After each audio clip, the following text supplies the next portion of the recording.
నువ్వు పుట్టావో తెలుసుకో ముందు. నీకు అనుమానంగా ఉందా? ఏంది ఇది? ఇంత దారుణమా మాట్లాడేది? ప్రజలు బంధువులు అందరు తిడుతున్నారు మీరు రాజకీయాలకు రాజీనామా చేసినామని. ఎక్కడి నుంచి వస్తాయి ఈ మాటలు మీకు? నువ్వు పోయి టెస్ట్ చేసుకుంటావు ముందు. ఇంత వల్గర్గా రాజకీయాలు అంటే నువ్వు ఆడిదేనా? ఆడది ఇలా మాట్లాడొచ్చా?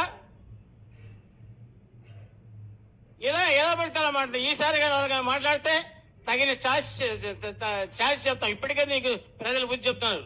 నేను కూడా మీడియాలో కూడా నేను ఎక్కువ మాట్లాడదలుచుకోలేదు.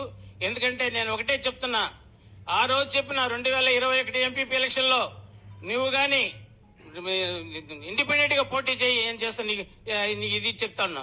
అదేవిధంగా ఆ రోజు చెప్పిన సాధారణంగా 45,000తో ఓడిపోయినావు. ఎంత సిగ్గు చేటు నీకు. అసలు నువ్వు రావచ్చా? 40 నగిరి నియోజకవర్గ చరిత్రలో లేదు. నగిరి నియోజకవర్గ చరిత్రలో ఇంత ఇది కదా, 4,000, 3,000, 5,000 గెలిచేది, 45,000తో ఓడిపోయినావు. అయినా నువ్వు ఇలా మాడుతున్నావు. నేను ఒకటేసారి నేను ఫైనల్ గా చెప్తున్నాను, జీవితంలో నగిరి నియోజకవర్గంలో నువ్వు గెలిచే ప్రసక్తే లేదు. ఛాలెంజ్ చేస్తున్నా. నేను నా జీవితంలో ఎమ్మెల్యే ఎలక్షన్ 3 సంవత్సరాలు ఉండొచ్చు. నెక్స్ట్ రాబోయే 2 నెలల్లో జరిగిన లోకల్ బాడీ ఎలక్షన్ లో మా సత్తా ఏంటో, మా పార్టీ సత్తా ఏమిటో, మా లీడర్ సత్తా ఏమిటో చూపిస్తాం. నీ సత్తా ఏంటో చూపించమని చెప్పి మీ ద్వారా నేను కోరుతున్నాను.